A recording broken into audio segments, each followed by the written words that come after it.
Hey, how's it going guys? I'm Ryus and welcome to my channel. I hope you are doing well. Today's deck is a request from Bolthog.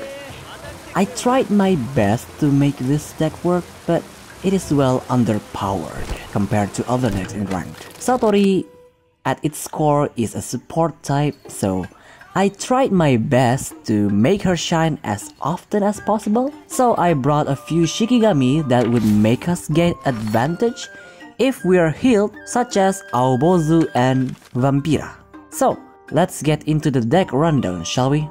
First up is Satori. She's mainly used for her redraw ability, and since you can look at your opponent's hand, you can see if they have any trigger cards and play around it. The thing I'm disappointed about is that the stats boost on her evolve card is not permanent, making it very difficult to maintain. So for her, I'm bringing one Club Bomb, which is a fantastic card and can almost instantly kill the opponent's Shikigami depending on their hand. 2 Imitation. This card can reach a pretty high number, so I usually use this to ram Satori to the opponent's big Shikigami.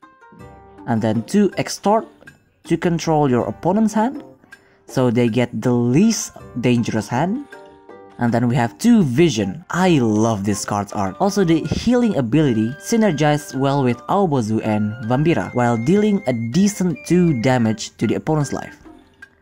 And lastly, 1 Evolve. This is probably the most disappointing Evolve card I've seen. If the stats boost was permanent, this card would be a really powerful card. But as it stands, it's just decent. Next up is Aobozu. He just sits there menacingly. He's our main draw power, but he can also go on the offensive using his level 3 form. So I would suggest saving his heal cards for later, because those cards can finish the opponent's player and Shikigami at the same time. For him, I'm bringing 1 Buddha Signet, 2 Heart of Zen for draw power, 2 Buddha's Light that you can use defensively and offensively. 2 Dharmic Reversal. This card can hurt your opponent badly, because instead of healing yourself, you can use your heal cards to damage them instead. And then 1 Evolve for emergency healing and dealing 1 damage to all enemy units. And then we have Enmusubi.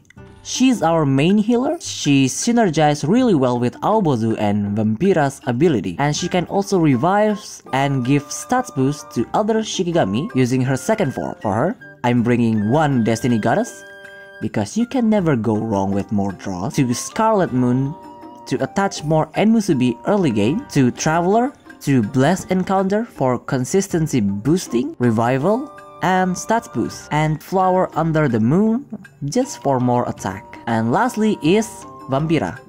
Sadly, I don't have many of her cards, but just with these basic cards, I think it's pretty decent and does the job pretty well. You mainly want to build up Vampira's attack by letting her stay in the standby zone, and then once she's big enough, you can use her to beat up the opponent. For her, I'm bringing 2 Bloodstrike, 2 Shield of Bats, because with this deck, you would rather the opponent swing directly at you instead of your Shikigami. And then 2 First Embrace and 2 Bloodlust. If I had more cards, I would change the First Embrace with her Evolve card or Blood Scent.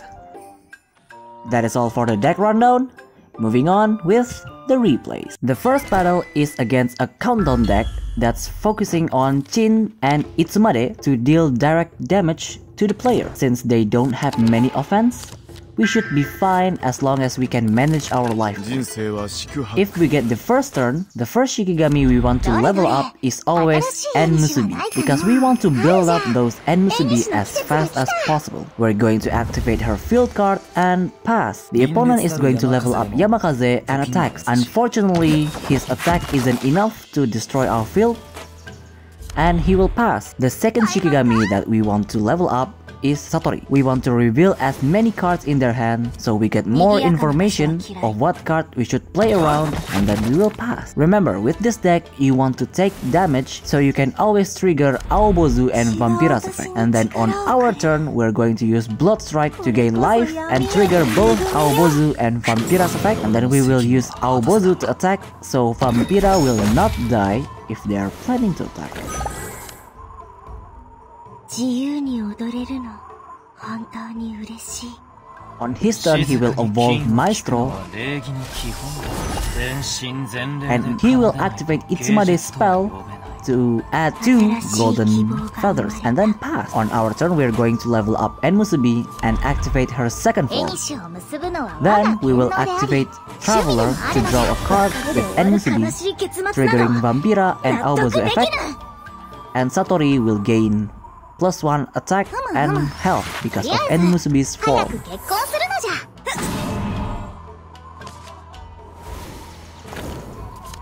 Chin's countdown effect will trigger, and he will activate a spell to trigger the effect once more, and then he will evolve Chin to double the effect, and he will finally activate Golden Feather, dealing a massive 10 damage. On our turn, Enmusubi Divination activates, and we're going to take what we get, and that will trigger Vampira's and Aobozu effect. Then we're going to level up Satori and activate Extort to change out his hand. I forgot the other card was a trigger. I should have shuffled that instead. Then we will attack with Vampira and pass, leaving 1 orb for our trigger card.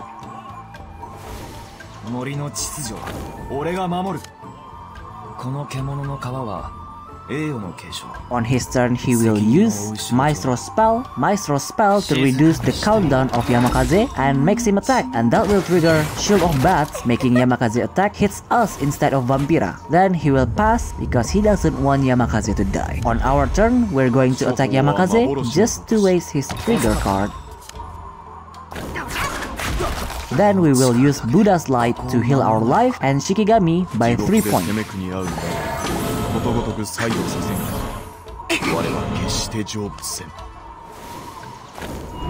On his turn, Chin's countdown effect will trigger, and then he will activate Chin's combat card, making the next damage we receive turn into a fragile debuff. Then he will activate Golden Feather, dealing 7 damage, and activates Fatal Attraction, making him gain 8 life points.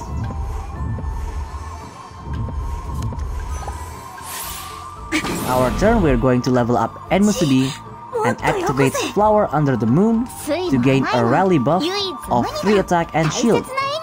Then attacks with Vampira, dealing 11 damage.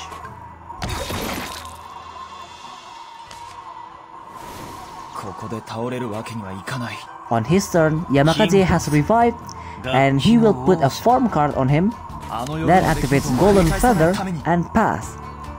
This just means he doesn't have anything to deal with our Vampira.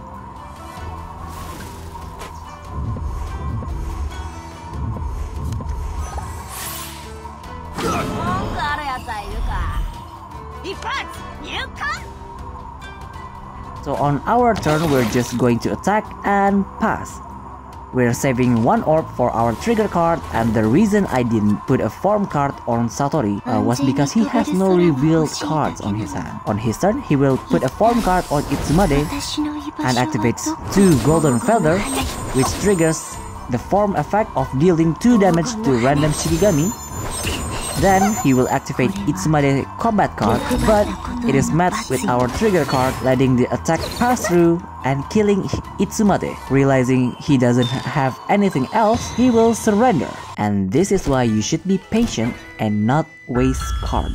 And the second battle is against a really popular field deck. This will be a tough game since our deck isn't really strong, but if we play our cards right, we might be able to beat them. Once again, we get the first turn.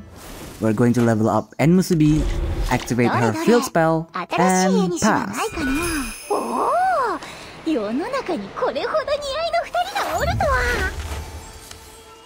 On his turn, he will activate Nightmare and attacks with Yumekui, attaching a total of 4 Nightmares in 1 turn. On our turn, we're going to attack with Enmusubi, activates her form, and pass.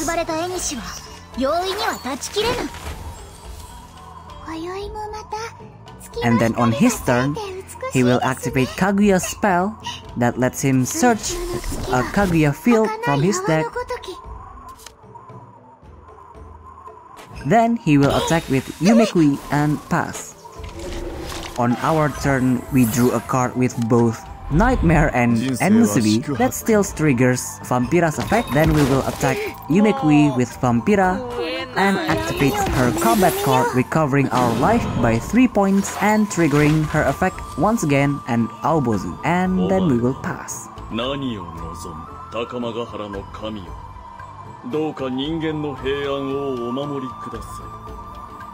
On their turn, they will activate Kaguya's field and attack with Takayasha Hime, killing our Vampira.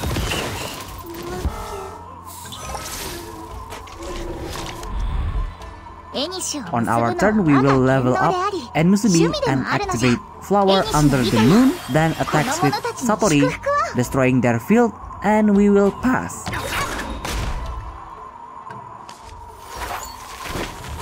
On their turn, they will activate Kaguya's field. They search earlier, then activate Susabi's field. That field deals a 4 damage projectile, so to play around that, we just don't put any Shikigami on our combat zone. And then we will activate Satori's form and pass.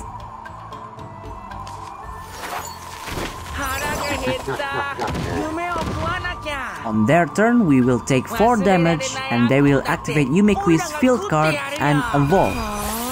Since those cards are revealed, we get 4 health and they take 4 damage, thus triggering Aobozu's effect. And then on our turn, we activate Extort to redraw their hand and we draw a card.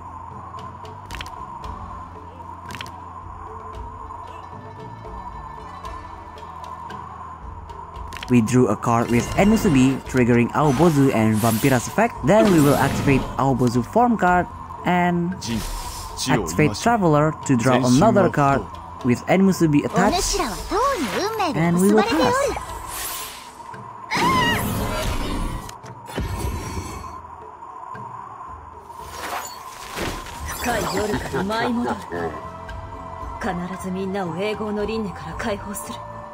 They will evolve Takayasha Hime, activates her field spell, triggering Satori's form, then Aobozu effect and Vampira.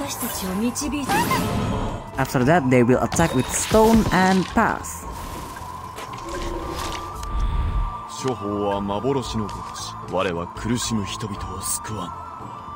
On our turn, we will activate Vampira's form card because we have way too many cards on our hand and attack the rock, killing our life by 4 points. Then we will activate Extort to redraw their hand once more because these cards are dangerous. And finally, we will pass.